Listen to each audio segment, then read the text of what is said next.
Four newspaper delivery girls find themselves caught up in a battle for the control of time travel. Now they'll have to handle all the usual stuff teenage girls must deal with, just with the added complication of avoiding getting killed. Tough paper round indeed. Released as a series of comic books beginning in 2015 and running for 30 issues, Paper Girls is both familiar and yet bursting with creative originality. Regular tropes and themes such as teenage hopes and aspirations, growing pains, and the often unpleasant dawning of life's bitter realities are central to the main story, yet delivered with a tougher, less sugary edge than you may have seen previously. Here, the stakes really are as high as they can be, and the series is unflinching when exploring the dark, often fatal twists life takes. The show makes use of the perspectives of four young girls and provides a forum for identity discovery, particularly in light of their future selves. The plot also permits more extensive time travel, of which the first season hardly touched. We're left wondering what it means for the main characters because the ending teases a bigger time jump in the second season. 12-year-old girls Tiffany, Erin, Mac, and KJ are doing their paper route in the early hours of Hell Day, that is November 1st of 1988. They meet two time travelers after a weird event, which places them in the year 2019.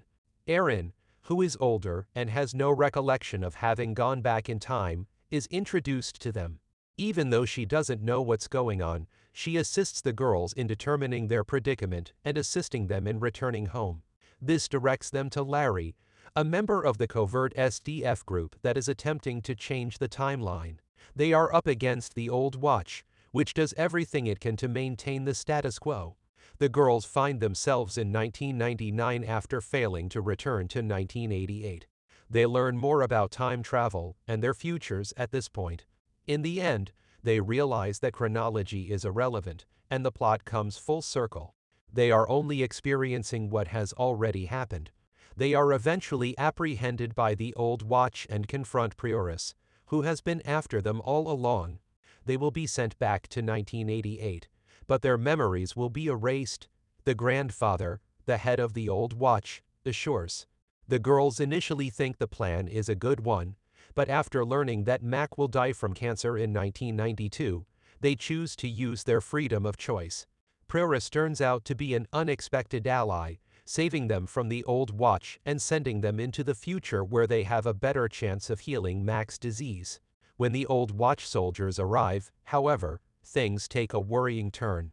The girls are split up, with Tiffany and Erin ending up somewhere in the past and Mac and KJ suffering an unknown fate. The Old Watch and SDF have been engaged in a protracted battle for control of the timeline. As a result of time travel, the past, present, and future are constantly confused, making it impossible to predict where the next battle will take place. Prioris has long been a participant in this. She sought to alter the situation by waging a combative campaign against SDF, but the grandfather objected to her strategies. When she first meets Tiffany Quilkin, a young girl, she learns she has the power to make a difference without actually employing violence. In order to persuade elder Tiffany to stop Dr. Joan Bronstein from starting the war that would rage from the beginning of time to the end of time, she plans to send young Tiffany into the future. Her strategy, however, backfires when the troops attempt to stop her. Tiffany and Erin end up somewhere altogether different when she sends Mac and KJ into the future. Tiffany and Erin find themselves at a drive-in theater as they leave the cornfield. They appear to be in the late 1950s or the early 1960s based on the style of the time and the film playing on the screen. This indicates that Prioris's desire to alter the situation will not be realized. The grandfather doesn't even appear concerned when he realizes where the girls have gone. He is upset in Prioris instead for believing she could alter the future. Tiffany appears to have unintentionally taken the direction she did want her to.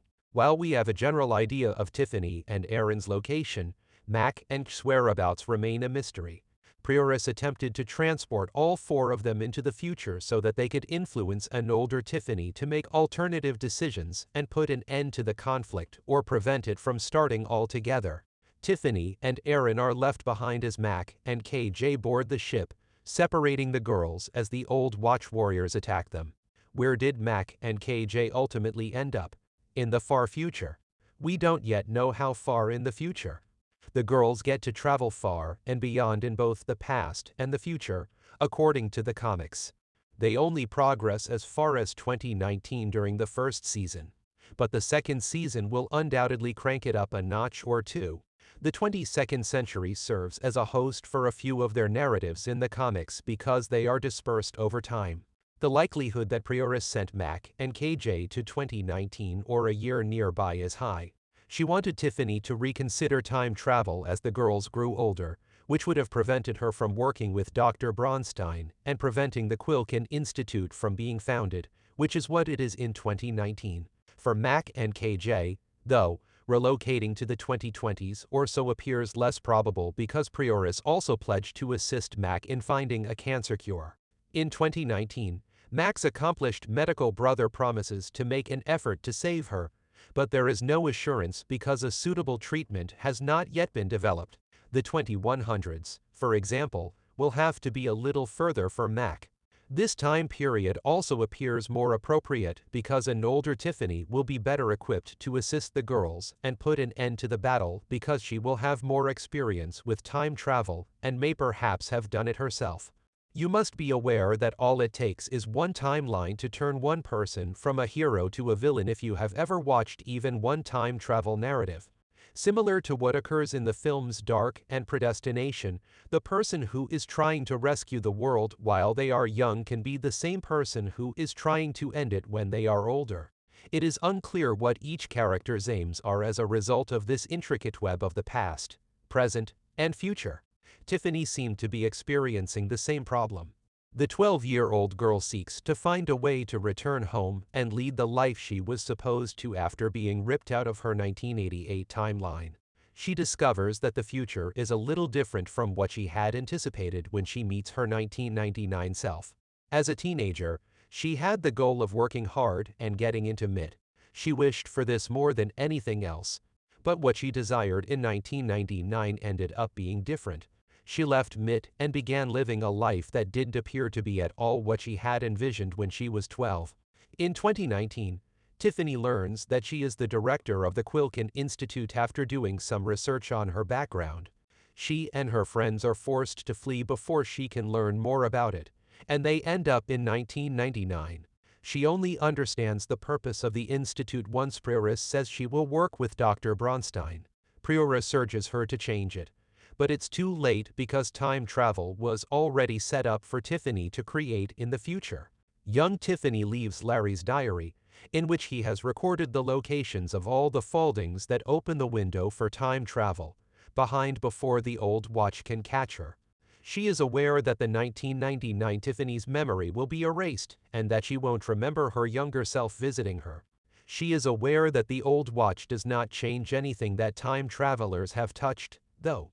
She then gives the diary to her elder self, who is afraid of forgetting the coolest thing that has ever occurred to her, with the note, "You invent time travel." Young Tiffany is confident that the diary will enable her to understand time travel and achieve her lifelong goal of creating something wonderful. Thus, after the memory erasing process is complete, 1999 Tiffany will be transported back to her time and find the strange diary in her car. This discovery will enable her to crack Larry's codes and locate the foldings. She won't be able to recall anything about the STF or the old watch, so she will search for others who are researching time travel. Eventually, this will bring her to Dr. Bronstein and her group, placing her exactly where Prioris didn't want her to be.